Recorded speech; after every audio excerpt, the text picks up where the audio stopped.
Hello, everybody. Hopefully you can all see me and hear me okay. I see a lot of thumbs up because part of my screen is freaking out. But as long as you're seeing me fine, that's what matters. There we go. I think I fixed it. So I see some thumbs upping. I see some commenting. So I think we're technically good and we can begin. So welcome to Conference 21B, the second Conference 21. We learned a lot in February, forgot it all, and then started the next one. No, I think we gained some things. We've gained a number of speakers. We went from 28 speakers to 47. Unfortunately, one of our speakers is not able to make it because she's having a family emergency. But 46 of us, I believe, are still here. So this is awesome. Over the next few minutes, I'm going to share with you a few things. I'm going to share a bit about the history of Conference 21 for those of you who don't know it, a bit about what Conference 21 is and what makes it awesome, and how to take the most advantage of it, get the most out of it, and then also a little bit of where we're going to be going, because I have indeed, all joking aside, learned quite a bit from the first two conferences and what it's good at and what it's not good at, and I want to lean into the best parts of it. And so we'll be going into there, and I think you'll be excited about where we're going in the future. So Conference 21 was the result indirectly of a Conference 21, a 2021, try again, a 2020, that's what we call it, a 2020 pivot. So I experienced a bit of a pivot, like about that much of a pivot is about how much pivot I experienced in 2020. If you experience a pivot yourself, put the word pivot in the chat. If you experience a big one, make it all capitals.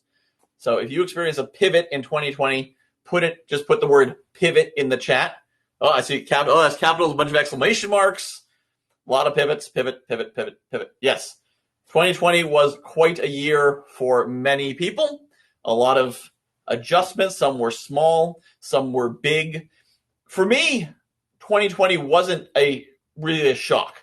I did make a big change, but it wasn't as much of a shock as I think it was for a lot of people, because I've been pivoting, adapting, adjusting, doing something. I've been like Neo in the Matrix, for many, many years. And I want to share a little bit of my story that leads us up to Conference 21. I think you might find it instructive. And then, of course, we'll get on to the conference stuff. And then we'll get to the best part, which is all the other speakers who are all fantastic experts in their field and will be great. So my story begins back in the 2000s, in my 20s. In my 20s, I was lucky enough to have figured out who I am, what I'm doing, what I'm meant to do. I found my place in the world in my 20s, which was great. I was a community builder. I was a leader. I was bringing people together. And I did this because I owned a game store. It's called Phoenix Games. And it was a center of community. It was supposed to be a business also. It was a much better center of community than it was business, in the sense of like making money. It wasn't really big on the making money thing, but it was really big on the community building. And this will become important in the story later, but not yet. I founded and helped to run a Rocky Horror Picture Show cast. If any of you are fans of Rocky, put that in the chat. I'd like to see what kind of audience I have here. I also was a founder and chairman of a science fiction convention. Yeah, scary. As a founder and chairman of a science fiction convention called PyCon, which was great. So I was kind of a big fish in a small pond, but I was the one digging out these ponds. And I was in my element. It was great. Things were going good. And then 2007 came along, and everything changed, because I didn't know what I didn't know, and that's what I tripped over. I didn't realize how important, now this is going to sound really dumb, I didn't realize how important making money was to a business. Huh? I mean, I knew it was important, but it was about the community. I wanted to bring people together, and the money will follow. It didn't. It did not. The money did not follow. So in 2007, over the course of 12 months, the store ended up closing. It actually ended up converting into a nonprofit volunteer-run collective, which was really cool. And it kept going until 2018. But I was no longer the big fish running it. I was one of the fish. The convention I was part of, I ended up not only out of leadership, but off the staff. The cast that I was running, I ended up out of leadership. And this is because of things that I would later learn about how to deal with people, and that sometimes being right doesn't mean winning. And I would often be my way or the highway, and it was something that was supposed to be fun, that people were supposed to be enjoying being part of, and I was taken a little too seriously. So I learned some good, hard lessons then. Over the next few years, I wandered from job to job. I taught driving. I did insurance. I wandered down to Connecticut. And every step I took me further away from what I thought I was and my community that I built and my identity that I had, until I ended up meeting my now wife.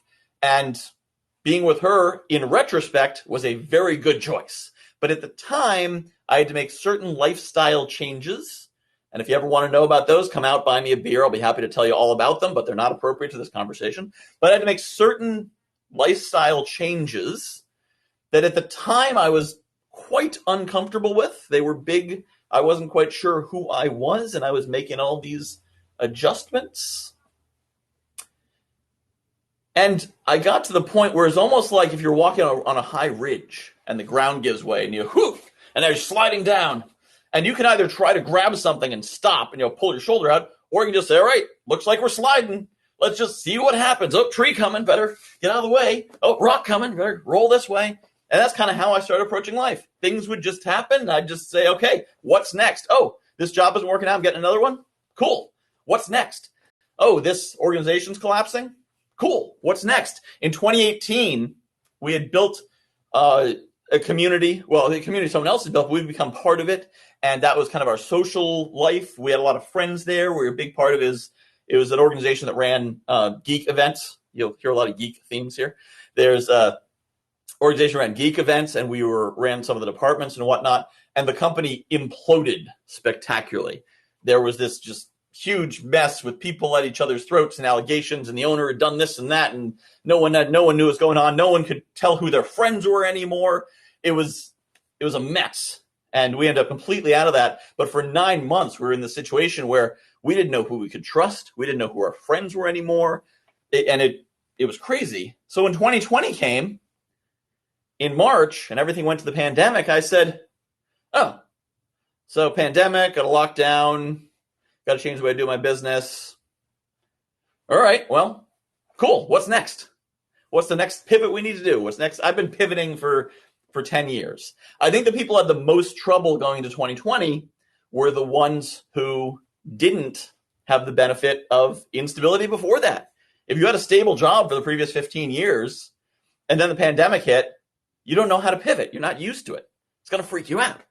Whereas if you've been changing and adapting, entrepreneurs came through 2020 the best because they're like, okay, the rules of the game change. How do we win this next game? And that's been the most important thing, is learning that. And I think it's been hugely beneficial to a lot of people. A lot of people who had somehow fallen into the trap of thinking, well, I can just get a job and trust my employer and go on the career ladder. Very few companies have career ladders anymore. Most kind of us have a career plateau with an elevator door that never opens. And 2020 made a lot of people reevaluate, be like, I should probably take my career into my own hands and take control of that and not just wait to see what happens. So for some people, it's been really good. So my pivot was into coaching and speaking, which is something I've wanted to do for years, and finally had the opportunity where the thing I was doing wasn't working anymore. So now it's time to try something else, and here we go. So Conference21 came out of that. I was doing coaching and speaking, and I've been running events, I said science fiction conventions, for 20-something years. And who's ever been to a science fiction convention? Share with me in the chat if you've ever been to one or many, or if you're a huge geek, or if you've never been to one at all. Just share in the chat how much geek you are. So the kind of science fiction conventions I'm talking about are the fan-run ones, not the New York Comic-Con style. The ones where it's just you go look at, you go watch a big famous person on a big stage. But the fan-run ones are much more egalitarian. They're much more about connection in the community. Members of the community can be on the panels, and you all get to know each other, and you all schmooze. 80% geek, okay, all right. I feel like if you think you're 80% geek, you're probably actually 100% geek. In fact, if you know the word Whovian, I give you 100% geek, Amy. So at those conventions, they're all about connections. They're all about people coming together, hanging out in the hallway. They're hanging out in the bar, in the restaurant, the con suite, whatever. So that's my idea of a convention.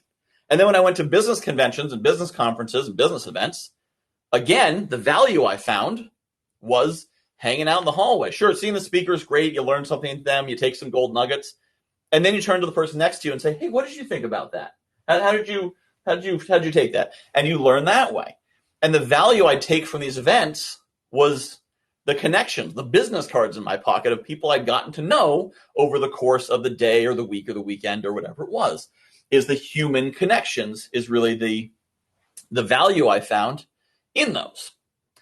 So I then went to virtual events because the cool thing about the pandemic was that I could now visit things all over the world. I visited BNI meetings in Malaysia and England and Africa and Europe and all over Asia. It was incredible. So I said, great, now I can go to these conferences that I couldn't afford to go to before because I couldn't afford to fly to them and the hotel and the whole thing. And I could afford to attend them, and it'd be great. Except they weren't. They weren't like conferences. They weren't conventions. They were just presentations. And most of them were just trying to sell something. And even those that weren't were just kind of a series of video. Maybe you could ask questions in the chat and have a little bit of engagement, but that wasn't that human connection. You couldn't really come out of that with, the virtual business cards in your pocket in that way. Now, I did find a number of great virtual networking events, and those were good, but they're networking events, which are not the same as a conference. You don't get to know people over the course of a few days. You don't build the same kind of connections. And in fact, I think some of you here in the audience are here because of some of those events that I attended.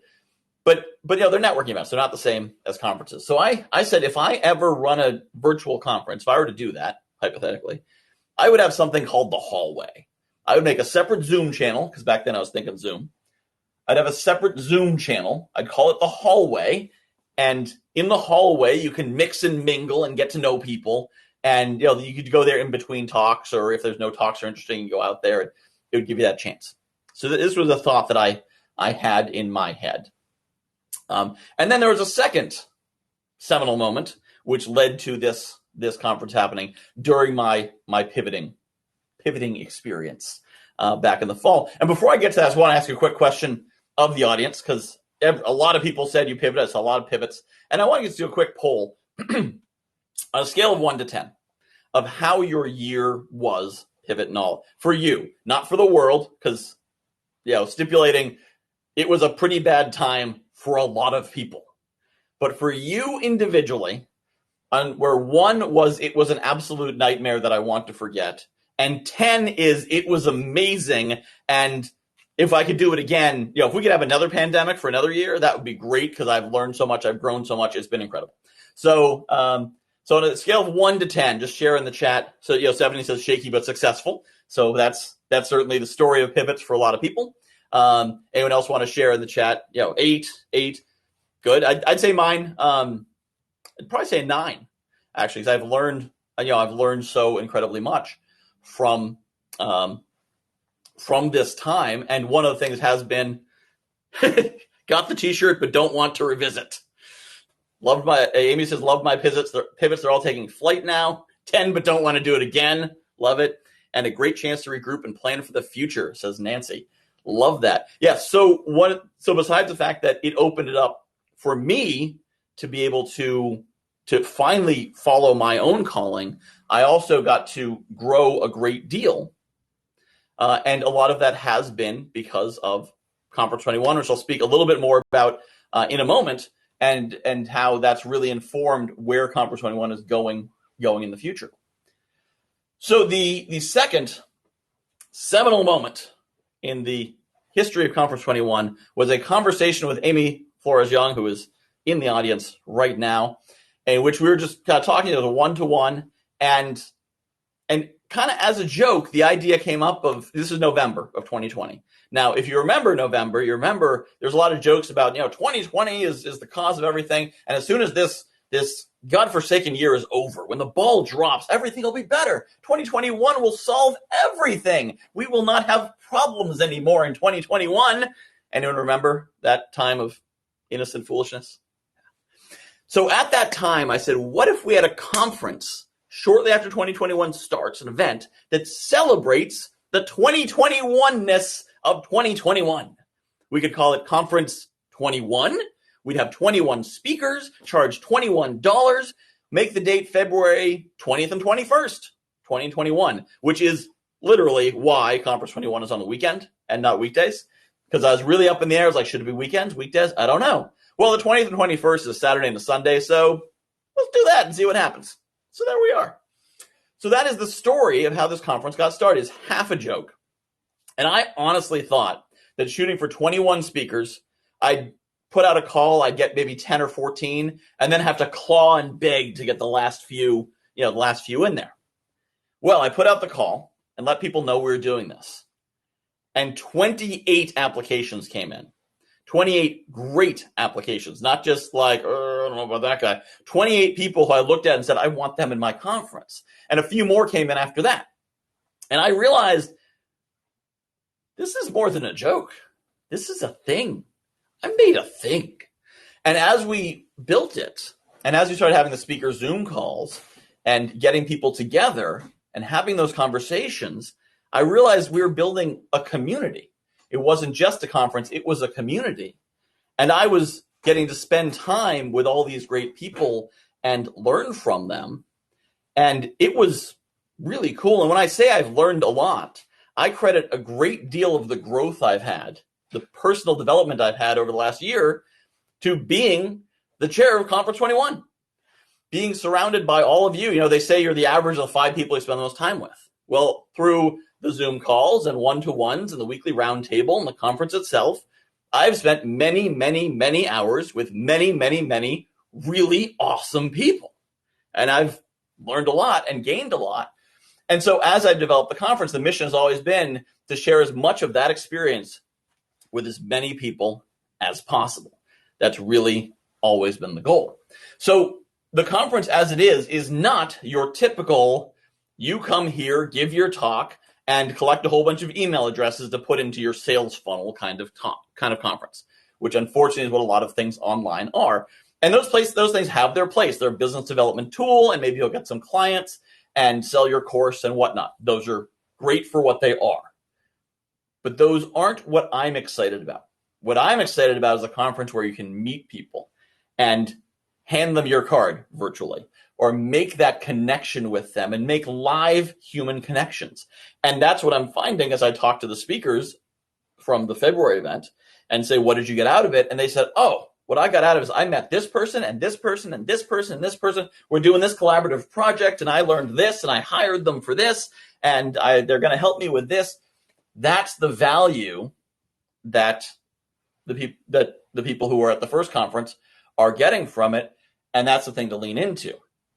Now, if you are hearing me now, then I am preaching to the choir. And if you're not here, then you're the one who needs to hear this message, which is unfortunate communication. But it's because of that, the more time you're here during the course of this event, the more you're in those networking rooms, the more other people's talks you go to, the more that value you're going to get. Now, if you just want to come and give your talk and then go, you can, but you're not going to get the real power of Conference 21, which is the connections you would get in a live environment virtually with people around the country and around the world. And when I say around the world, I mean we have one speaker from another continent, but that still makes it international. So that's pretty cool. So that is what Conference 21 is now. And one of the biggest things that makes Sling Show so powerful for it is the networking block, which is way better than a separate Zoom room called the hallway. It really brings that idea to life.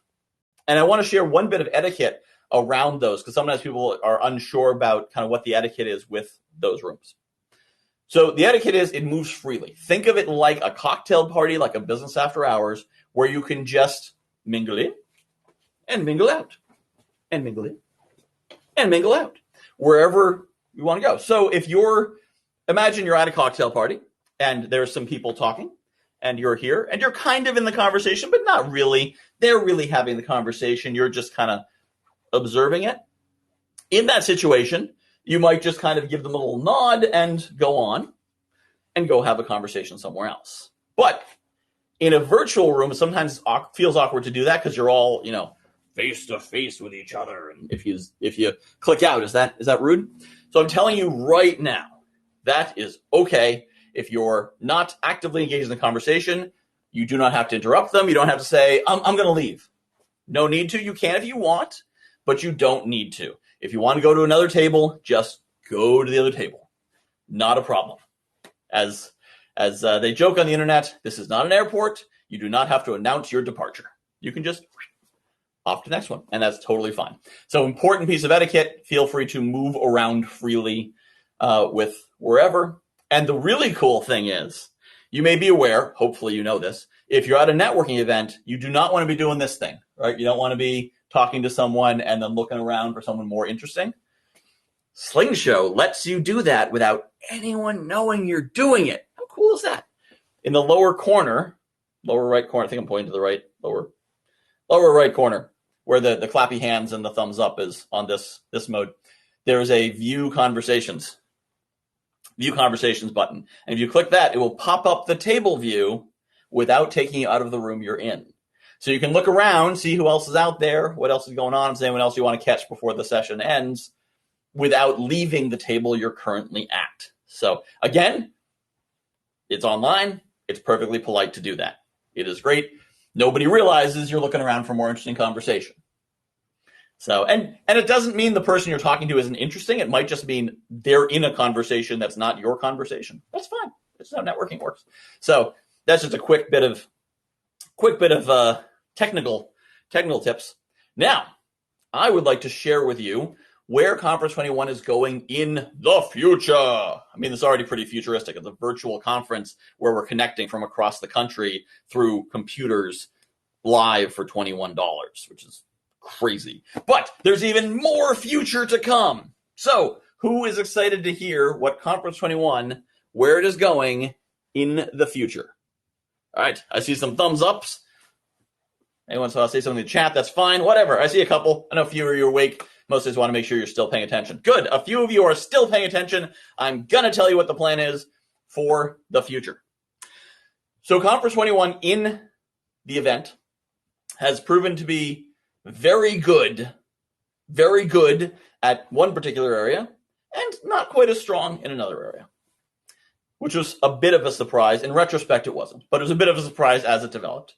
My original vision was we bring in all the speakers and people would say, wow, what an amazing speaker lineup. It's such a great deal, $21. I cannot wait to go. Of course, I'm going to buy a ticket and tell all my friends, and we'd get thousands of ticket sales. This did not happen. But what did happen was the speakers connected and learned from each other and grew and found opportunities, and an amazing thing happened, speaker to speaker, of the values that we got. And I think an example of that is, if I'm not mistaken, all the people currently watching this live are actually speakers.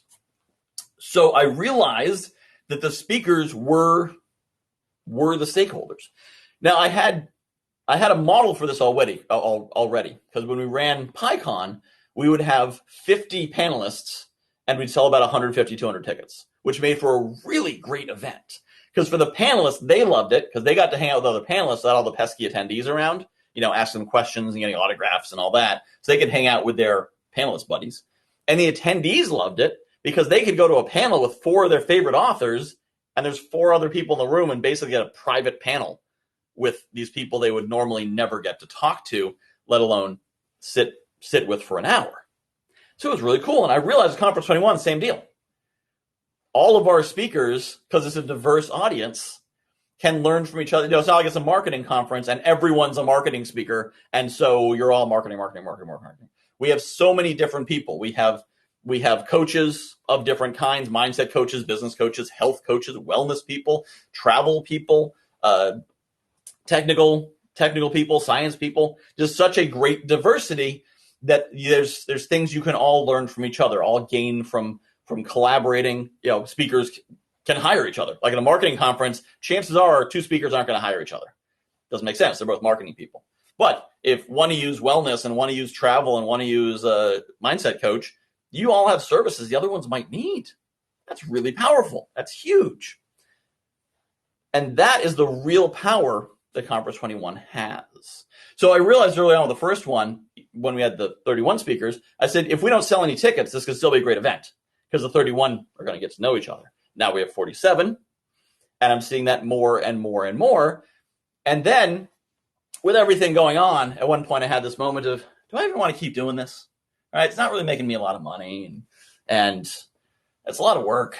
And then I realized all the work is in trying to sell the tickets. Oh, we got to sell tickets, got to make all the marketing material to push the tickets. What if we didn't focus on that? What if we focus on what we're great at? What if we focus on the connections among the experts and thought leaders and coaches and professionals that we bring together as our speakers and make them the members? Still have a conference, still allow the public to come, but don't sell them tickets, just let them buy tickets. The difference between have to and get to. We don't have to sell tickets. We get to sell tickets. And there was a great idea. I think it was Christy who came up with it yesterday that I'm going to be adding into this plan, which I will share in a moment to get people even more engaged and make it more of a get to than a have to. So conceptually, the conference is going to be pivoting from out-facing, let's get the public and bring them in, to in-facing. Let's build a community, a club, an organization, and learn from each other and support each other and help each other and make the speakers, you, the stakeholders. And make all of this, everything we do to benefit the speakers, which I'll in the future be referring to as the members. I created more of a member organization. It's a bit of a networking organization because you're networking, but with the best parts of a conference. At a networking organization, and I've met some speakers through networking, I never have an idea of how great they are in the 60, 90 seconds they get to talk to me. Because they'll get a 60, 90 second spiel right next to someone who just signed up to be a Melaleuca rep last week who gets the same 60 or 90 seconds. And depending on how good you are at explaining yourself in 60 seconds, that's as good as you get. With Conference 21, you get to explain yourself in 60 minutes with a video that then goes into the library. Starting in August, I can't do it in May because we have to set up the permissions ahead of time. But starting in August, the plan will be for your talks, if you want them to be, it's up to the speaker. The speaker's talks, instead of being in the vault, where it would be if this is based on selling tickets, your talks will be on this Conference 21 YouTube channel. And the YouTube channel will be this tremendous trove of wisdom from all these amazing people, and you will get to show up among them. So when you're looking for opportunities to speak elsewhere, you can say, oh, well, I have a talk up in the Conference 21 trove of wisdom YouTube channel, and it becomes a platform to share your message, to spread that message, and to bring you together. Now, since the speakers will now be the customers, what we have been doing with these speakers getting to speak for free because they were being packaged to sell, we will not be doing, but it's going to be a very modest dues-based membership organization. Very simple. It'd be $50 per quarter or $100 a year. But getting the value of being the speaker and getting that exposure and getting those connections. And the great idea I got last night is each member will get 5 tickets that they can give away. So instead of trying to push people to buy tickets, you then have that resource of, I'm part of this private group that has private, thank you, Amy, that has private, a private conference, and I have 5 tickets that I can give you to let you join us. So this is all these coaches and thought leaders and experts are going to be coming together, and you, my 5 friends, can come in, or once you've used your 5 tickets, you can position it as, there's this conference, we don't advertise it, but I can give you the link where you can get a ticket to come in, and you're going to have an amazing networking experience. This eliminates the most stressful part of this, which is, and I have this conversation probably with many of you, which I've been promoting it everywhere, and I don't know why people aren't buying tickets. but I'm doing my best, and now you're feeling bad, and I'm feeling bad. Just get rid of that. We don't need to promote it. Now, if you want to tell your friends who are also coaches and experts, hey, I'm part of this really cool organization, you should be part of it. Cool. You don't have to. But it's you want to bring people in, then it gets stronger. But it's more about creating that organization, that core, because to me, the thing I wanted to make sure I got to keep for my own personal selfish reasons is I wanted to make sure I got to keep being around you guys all the time and all that I have learned and grown and become through that connection. And I'm hoping that many of you have gotten at least some of that as well through the roundtables, through the Zoom calls, through the other networking experiences, through the February conference if you were there. And that's the most important thing I wanted to preserve. And beyond that, it was just how do we make that work? So that is the plan going forward. And I saw a lot of thumbs up. I saw Amy says flippin' genius in the comments there. So feel free to talk to me throughout the weekend. Share your thoughts. Of course, this will be recorded, so anyone who didn't watch it live will be able to watch this explanation as well. But I'd love to have your input. Again, this is a continual pivot as we develop this. As when I built Conference 21, I thought it was going to be something common. I thought that there would be conferences like this all over the place. I was really disappointed because I wanted to apply to them so I could be a speaker there. Alas, I could not. And so this is a very unique thing, which is awesome. Unique is awesome. Unique is also hard to market because nothing else is like it. So Joe did ask if we would continue the referral program where you get the $10 per ticket. I'm perfectly happy to do that, but it'll be by request. So it won't be by default. Any speakers who say, oh, I can sell 5 tickets like nothing. Absolutely. You want to keep doing it? You can totally set it up. Happy to do that because I don't mind selling more tickets. I just don't want to be stressed out about it. But there will be less support, shall we say? And by support, I mean, I'm not going to write your emails for you. So now, if you want to do that, you want to sign up the affiliate, you want to get the $10 per ticket, and you want to write the emails and then send them to me and say, hey, share this around with the club, and they might benefit. That's great too. I'll continue to have a place where we can reposit that information. But so that will be available for anyone who does want to do it. And I'm just reading Amy's comment. She says, I'm thrilled for this. Still not yet. People are not buying into these 2 days. I think people are just virtual conferenced out, and it's so hard to share how this is different. Love the power of membership. Makes more sense. Yes, that's the biggest challenge is so many people have been to those other conferences. I'm sure you know what I'm talking about. I went to a Zoom conference, a conference that was on Zoom. It was 3 hours long. And by an hour and 45 minutes in, I was ready to, my eyes were ready to fall out. It was just so like, ugh. But any of you who were with us in February may remember that by the end of the day, if you were there all day, you're still feeling good. I ran the Toastmasters conference on Sling Show.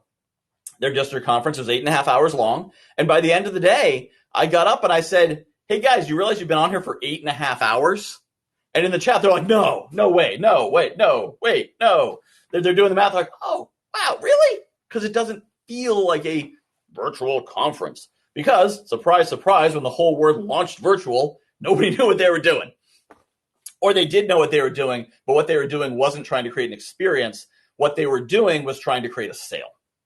And we, here at Conference 21, we're trying to create an experience. So I was excited to share this with you. I'm glad we had the chance to do it. I am so glad that you are excited about it too. And so we'll talk further about how this goes. I believe the process will be that there will still be a speaker application. Excuse me. And anyone who has not been approved previously will apply. If they're accepted, then they'll be offered the chance to join as a member, and that's how they get in as a speaker. If you are a speaker already and have already been accepted, then except in extreme circumstances, you're good. You just need to pay, and then you're a member, and then you're in, get all benefits. And we'll have ongoing conversations about what else we can do. Because the really cool thing about this for me is I now know who to talk to. So if I'm trying to figure out what does the audience want? What does the audience want? What does the audience want? I don't know, because they're the public. Now, it's you, the stakeholders.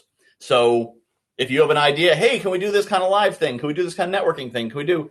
Yes. because I can now throw it out to the speakers, to the members, and say, what do you think? Do you like this idea or this idea? Would you be into it? Would this help you? And much easier because I can form it around what will benefit the membership, which sounds amazing to me as the organizer.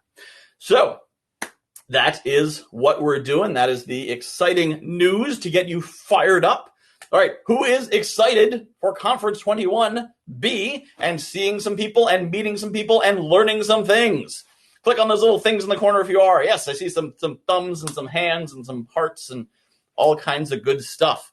Very good. Who is excited that my talk went 20 minutes short and we can get to some networking? Hopefully, yes. Awesome. I'm going to take that to mean you like networking and not you're ready for me to shut up. If anyone has any questions before we move on, feel free to put them in the chat there. I'll give a couple seconds for any questions. Then I'll be in the networking block if you have questions one-on-one. But if anyone has a question you'd like me to answer right now, feel free to ask in the chat. Anything that was unclear, anything that I bounced around through. There are some people who describe me as a divergent thinker and a divergent speaker. And those people who are doctors describe me as having ADHD. So sometimes when I explain things, it is not fully linear, and so it's good to have a chance to ask questions afterwards and see if there's anything that wasn't extremely clear as I explained it. I don't see anything in the chat here, so in that case, I will click the button and take us on to the networking block. So please do mix and mingle. Thank you, Amy. Amy says, you are not alone there. Yes, divergent thinkers unite, but probably at different times because we didn't connect our schedules right. All right. Thank you for your attention. I appreciate it. We're going to go on to the networking block. Please do meet people. Stick around as long as you can. The next speaker is going to be up at 1:30. That's our first speaking block. And for those of you who don't know, hopefully you do all know, but let me just kind of recap how it works.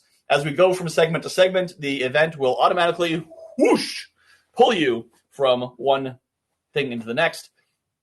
Networking block you've already seen, room and the room blocks. When you go there, you will see a series of rectangles. On each rectangle, you will see the name of the person who is speaking and the topic they are speaking on.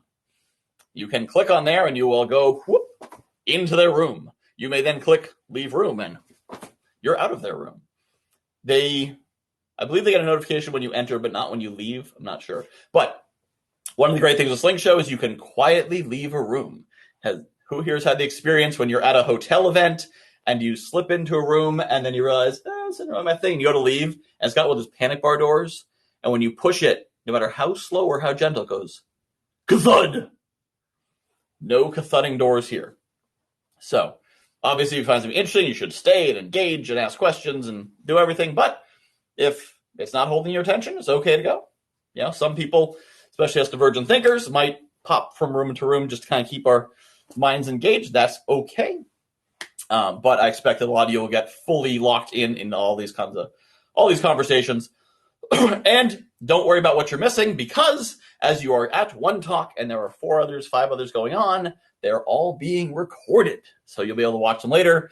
Instead of watching Netflix for the next month and a half, you will get to watch Conference 21 videos for the next month and a half, and you will become as wise as I have become for the experience of being around all you guys.